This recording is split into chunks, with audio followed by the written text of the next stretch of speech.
오늘 하나님께서 우리에게 주신 말씀은 골로새서 4장 2절로 4절의 말씀입니다. 기도를 계속하고 기도에 감사함으로 깨어 있으라.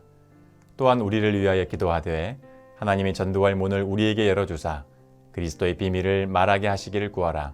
내가 이 일 때문에 매임을 당하노라. 그리하면 내가 마땅히 할 말로써 이 비밀을 나타내리라. 아멘.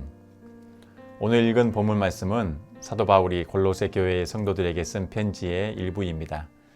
본문에서 바울은 골로새 교회의 성도들에게 개인 기도에 관한 세 가지의 권면을 합니다.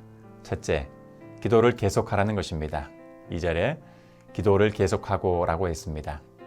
계속해서 기도하라는 말씀은 응답이 없다고 쉽게 포기하지 말라는 것이고, 더 깊은 의미로는 단순히 시간적으로 쉬지 말고 기도하라는 게 아니라 기도에 헌신되고 준비된 자가 되라는 말씀입니다. 둘째, 감사함으로 기도하라는 것입니다. 2절 중반에 기도에 감사함으로 깨어 있으라고 했습니다. 기도에 감사함으로 깨어 있으라는 말씀은 내가 기도를 지금 제대로 하고 있는지를 알 수 있는 중요한 잣대라고 말할 수 있습니다. 내가 기도는 많이 한 것 같은데 그 중에 감사의 기도가 별로 없었다고 한다면 영적으로 깨어 있지 못하고 어두운 상태에 있는 것이라 말할 수 있습니다. 셋째, 깨어 있어 기도하라는 것이다 는 것입니다.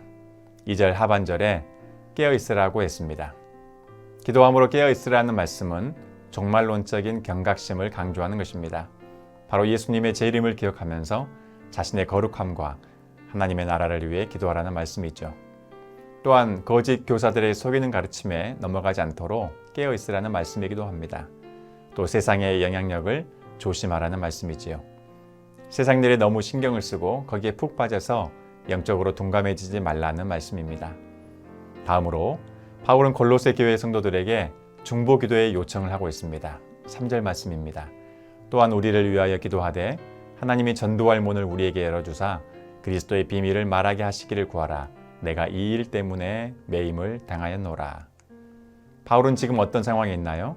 바울은 예루살렘에서 붙잡힌 후 황제에게 재판을 받기 위해 로마로 이송되었고 로마에서는 2년 동안 작은 집에 갇혀 살았습니다.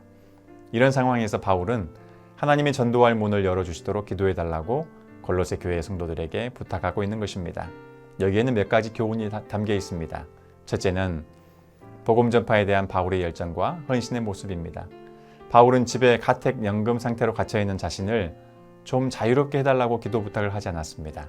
대신 자신이 어떠한 상황에 처하든지 그 상황에서 복음을 전하고 영혼을 구원할 수 있는 전도의 문을 열어달라고 기도 부탁을 했습니다.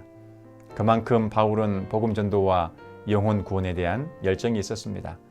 둘째, 하나님은 성도들의 기도를 통해서 일하신다는 사실입니다. 바울은 하나님께서 일하시는 방법을 잘 알았습니다. 하나님께서 일하시는 방법은 바로 성도들의 기도를 통해서입니다. 하나님은 이미 어떤 일을 하실지 다 계획해 놓으셨고 알고 계시지만 성도들의 기도를 기다리십니다. 그리고 그 기도가 충분히 채워졌을 때 비로소 일을 시작하십니다. 그래서 바울은 성도들에게 전도의 문을 열어주시라고 중보의 기도를 부탁하는 것입니다. 그러므로 여러분, 우리의 기도가 정말 중요합니다. 우리가 교회의 복음 사역을 위해, 선교 사역을 위해 기도하지 않으면 하나님께서 일하지 않으십니다.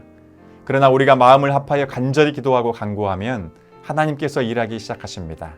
오늘 하루도 나의 기도를 기쁘게 받으시고 그로 인해 일하기를 시작하시며 죽어가는 영혼을 구원하시는 좋으신 하나님께 간절히 기도하시는 복된 날이 되시기를 바랍니다.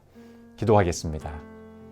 하나님, 기도를 계속하고 기도에 감사함으로 깨어있게 하시고 전도의 문을 열어주시어 생명의 복음을 전하게 하옵소서. 예수님의 이름으로 기도합니다. 아멘.